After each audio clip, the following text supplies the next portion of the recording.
আরজি করের ঘটনায় প্রথম থেকেই সরব টলিপাড়া। রাস্তায় নেমে সাধারণ মানুষের সঙ্গে তারকারা পায়ে পা মিলিয়ে মিছিলে হাঁটছেন, রাত জাগছেন। তবে গত কয়েকদিন ধরে অভিনেত্রীদের যৌন হেনস্থার অভিযোগ নিয়ে টলিপাড়া অন্দরেই ঝড় উঠেছে। এক অভিনেত্রীর যৌন হেনস্থার অভিযোগ উঠেছে পরিচালক অরিন্দম শীলের বিরুদ্ধে। প্রথমে মহিলা কমিশনে অভিযোগ, তারপর দক্ষিণ 24 পরগনার বিষ্ণুপুর থানায় এফআইআরও দায়ের করেছেন ওই অভিনেত্রী। যদিও সমস্ত অভিযোগ অস্বীকার করেছেন পরিচালক অরিন্দম শীল। শুটিংয়ের দিন ঠিক কি হয়েছিল সেটা ব্যাখ্যা করেছেন পরিচালক। এবার গোটা ঘটনা নিয়ে মুখ খুলেছেন ওই অভিনেত্রী। শুটিংয়ের দিন ঠিক কি হয়েছিল, অরিন্দম যে ব্যাখ্যাগুলি করেছেন তারও জবাব দিয়েছেন অভিনেত্রী।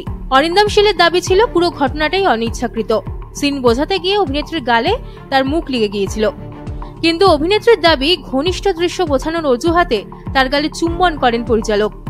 আনন্দবাজার অনলাইনকে অভিনেত্রী জানিয়েছেন, চলতি বছরের এপ্রিল মাসের ঘটনা। সেদিন ফ্লোরে একটি ঘনিষ্ঠ দৃশ্য বোঝানোর চেষ্টা করছিলেন পরিচালক।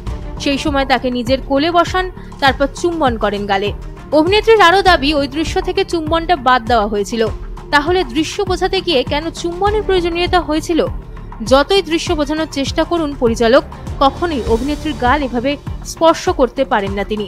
তার প্রশ্ন, এই ঘটনা কিভাবে অনিচ্ছাকৃত হতে পারে? অভিনেত্রী যদি কোনো অস্বস্তি বোধ করে থাকেন তাহলে তিনি সেই সময় কেন জানাননি, প্রশ্ন তুলেছেন অরিন্দম শীল। এছাড়া শুটিং ফ্লোরে একাধিক সাক্ষী থাকার কথাও বলেছিলেন অরিন্দম। সেই প্রশ্নের জবাবে অভিনেত্রী জানিয়েছেন, সেদিন শুটিং ফ্লোরে তিনি কোনো তামাশা করতে চাননি, কাউকে বুঝতে দেননি তার সঙ্গে কোনো অস্বস্তিকর ঘটনা ঘটেছে। তবে তার দাবি, পরিচালককে তিনি অস্বস্তির কথা জানিয়েছিলেন, কিন্তু বিষয়টা নিয়ে পরিচালক মশকরা করেন বলে অভিযোগ।